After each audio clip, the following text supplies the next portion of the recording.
नमस्कार बच्चों। आज के इस एपिसोड में इस वीडियो में हम क्या बात करने वाले हैं। हम बात करेंगे क्लास 11 जियो की, क्लास 11 भूगोल की और डिटेल में हम डिस्कस करेंगे क्लास 11 जियो के सिलेबस को। वैसे जहां तक क्लास 11 जियो के सिलेबस की बात है तो वो हम ऑलरेडी डिस्कस कर चुके हैं, यानी कि बहुत पहले सिलेबस को लेकर के एक वीडियो हम पब्लिश कर चुके हैं और उस वीडियो में हमने बहुत अच्छे से तसल्ली के साथ पूरे सिलेबस की बात की है कि कौन सा चैप्टर है जिसमें हम क्या कुछ पढ़ने वाले हैं, उसकी हमने बात की।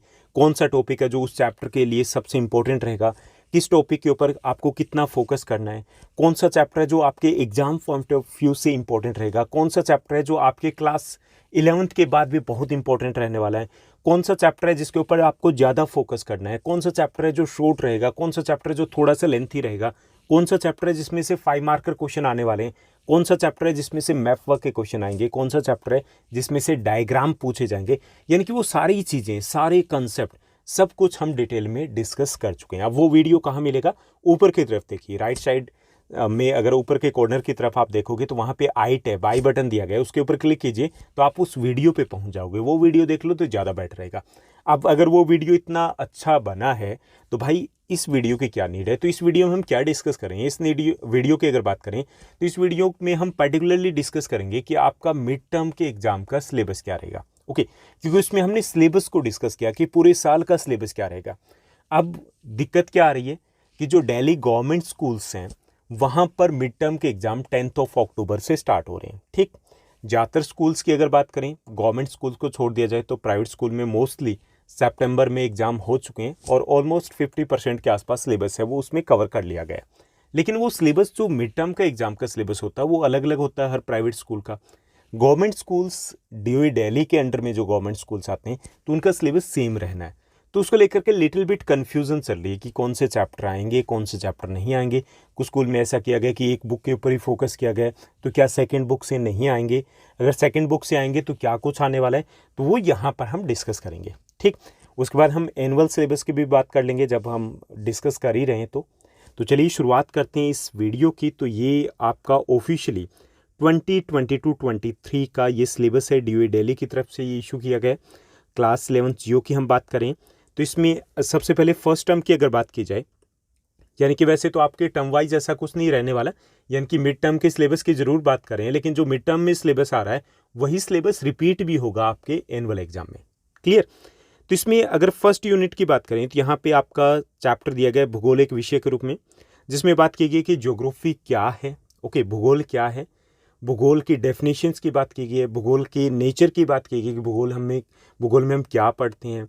उसके बाद भूगोल की ब्रांचेस की भी बात की गई, कौन सी प्रमुख शाखाएं हैं, भूगोल को कैसे पढ़ते हैं उसकी बात की गई है, और इसके जो उप विषय है उनकी भी बात की गई। यानी कि ये सब कुछ है और एंड में डिस्कस किया गया कि भूगोल, भौतिक भूगोल पर्टिकुलरली हमें क्यों पढ़ना चाहिए। ठीक, तो ये फर्स्ट चैप्टर है, ये आपके सिलेबस में रहेगा। ये चैप्टर आपके एनुअल एग्जाम की भी बात की जाए या फिर अगर बात की जाए मिड टर्म के एग्जाम की तो दोनों के लिए इंपॉर्टेंट रहेगा। इसमें से लॉन्ग आंसर टाइप क्वेश्चन नहीं आएगा, एक 1 मार्कर क्वेश्चन रह सकता है और एक 2 या 3 मार्कर क्वेश्चन रहेगा। उसके बाद बात की जाए सेकेंड चैप्टर की, सेकेंड चैप्टर है आपका जो सेकेंड यूनिट की अगर बात की जाए तो सेकेंड यूनिट में आपके 3 चैप्टर रहेंगे। एक तो पृथ्वी की उत्पत्ति एवं विकास। ओके, ये चैप्टर आपका रहेगा। पृथ्वी की उत्पत्ति एवं विकास की बात करें तो यहाँ से बिग बैंग थ्योरी आपके लिए इंपॉर्टेंट रहेगा। इसके साथ साथ जो आंतरिक और बाह्य ग्रह उनमें अंतर बताइए, ये इंपॉर्टेंट रहेगा, और चंद्रमा की उत्पत्ति के सिद्धांत इंपॉर्टेंट रहेगा। ये 3 चीज़ें इंपॉर्टेंट रहेगी। उसके बाद जो आपका थर्ड चैप्टर दिया गया है, थर्ड चैप्टर है पृथ्वी की आंतरिक संरचना, भूकंप और ज्वालामुखी, उसके कारण, प्रकार, प्रभाव। इसमें बात की गई आंतरिक संरचना का एक तो डायग्राम इंपॉर्टेंट रहेगा। ठीक, कि डायग्राम बनाना है पृथ्वी की आंतरिक संरचना का। इसके साथ साथ पृथ्वी की आंतरिक संरचना की जानकारी के स्रोत कौन से हैं वो मोटे तौर पे आपको पता होना चाहिए। भूकंप है, थोड़ा बहुत पता होना चाहिए। ज्वालामुखी जो है वो कितने प्रकार के होते हैं और उनसे कौन कौन सी आकृतियां बनती है, तो वो आकृतियां आ सकती है, एक आध डायग्राम वहां पूछा जा सकता है। हालांकि ये चैप्टर थोड़ा सा कम इंपॉर्टेंट रहेगा। उसके बाद है महाद्वीप और महासागरों का वितरण, ये 5 मार्कर के लिए इंपॉर्टेंट रहेगा इस बार जो आपका एग्जाम आ रहा है। इसमें दिया गया अल्फ्रेड वेगनर का महाद्वीपीय विस्थापन सिद्धांत क्या है, समझ लीजिएगा। 3-4 मिनट का कंसेप्ट है। ये चैप्टर मैं डिटेल में करवा चुका हूँ। ओके, प्लेलिस्ट में जाइए, क्लास 11 ज्योग्राफी में अलग से एक प्लेलिस्ट बना दी गई, तो डिटेल में हमने चैप्टर को नोट्स के साथ डिस्कस किया, तो वहाँ से आप समझ सकते हो। तो ये सिद्धांत क्या है, और प्लेट विवर्तनिकी सिद्धांत, इससे रिलेटेड क्वेश्चन आना ही आना है कन्फर्म, तो ये रहेगा। उसके बाद जो 5th चैप्टर है वो आपके सिलेबस में नहीं है, यानी कि first, second, third and fourth 5th नहीं है।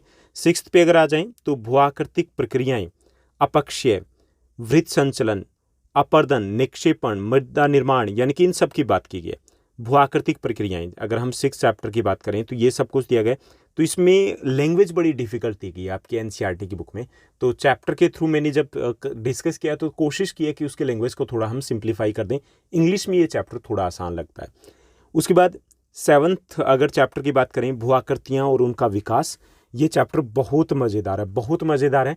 लैंग्वेज बहुत डिफिकल्ट है, डायग्राम बहुत बढ़ने वाले हैं, लेकिन अगर डायग्राम के थ्रू इस चैप्टर को समझोगे तो इसमें बहुत कुछ ऐसा होगा जो आप लाइफ लॉन्ग लर्निंग करने वाले हो, यानी कि पूरी लाइफ के लिए सीखने वाले हो।